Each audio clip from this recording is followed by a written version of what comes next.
show here in eastern Kentucky, and a former Bell County official is indicted, charged with stealing federal funds. The tales of these stories and all the news, sports, and weather coming your way now on 57 Mountain News.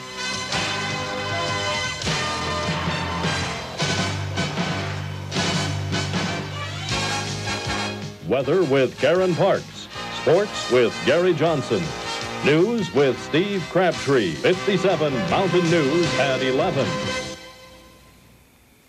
Good evening. Today marked the 13th anniversary of the landmark U.S. Supreme Court decision legalizing abortion on demand. The ruling was one of the court's most controversial decisions of recent times, known as the Roe v. Wade decision. The anniversary was marked across the country by demonstrations sponsored by groups supporting and condemning the decision. There were anti-abortion and so-called pro-choice rallies in New York, Los Angeles, Chicago, and the nation's capital. In Washington, President Reagan once again voiced his support for the anti-abortion movement. He spoke to a parade of anti-abortionists via a loudspeaker from the White House. Also known as pro-life activists, they hope to overturn the decision and have been petitioning Congress for years seeking their support. Meanwhile, many here in eastern Kentucky had their chance to voice their comments, oftentimes heated ones, on a radio show tonight. Suzanne McGahey tells of the mountain perspective on abortion. Many say it's a question of constitutional rights. Is it a woman's right to choose or the fetus's right to live? The topic at hand, abortion. Teen pregnancies number more than 1 million annually, and economists say pregnant teens cost the nation more than $8 billion each year.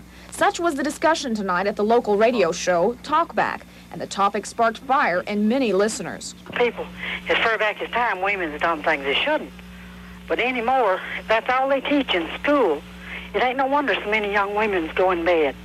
And then these doctors turn around and help murder these babies. They'll all go to hell together. I am appalled at the complacency and the apathy of our community leaders, and especially the general run of the clergy, for they are so inactive in such a great cause. Eastern Kentucky women who find themselves in a pregnancy crisis situation can turn to the Alternative Center in Prestonsburg. We're very upfront about being pro-life, and we tell the girls when they do come in for an appointment that we are not an abortion clinic, but we are there to help them have information available to them to make a right decision for themselves, and an educated one.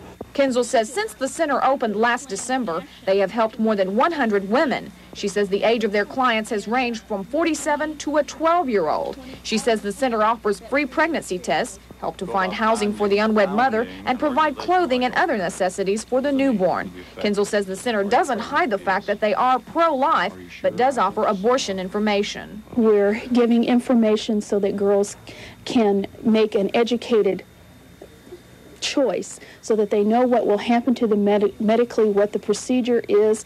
There are 6 types of abortion, so this information is given on each type of abortion, from the basic the salting out procedure, from the suction curettage. Kinzel says the problem of teen pregnancy falls back to a communication gap between parent and child. I have had the opportunity to be in a lot of our high schools in the Big Sandy area. One of the things that I find is that they are not educated as far as birth control methods. Sociologists say the nation's astronomical number of unwanted pregnancies is due to teens entering the sexually active age and viewing this as the forbidden fruit. But as Kinzel says, one of Alternative's primary concerns is to teach teens how to say no. Suzanne McGahey, 57 Mountain News.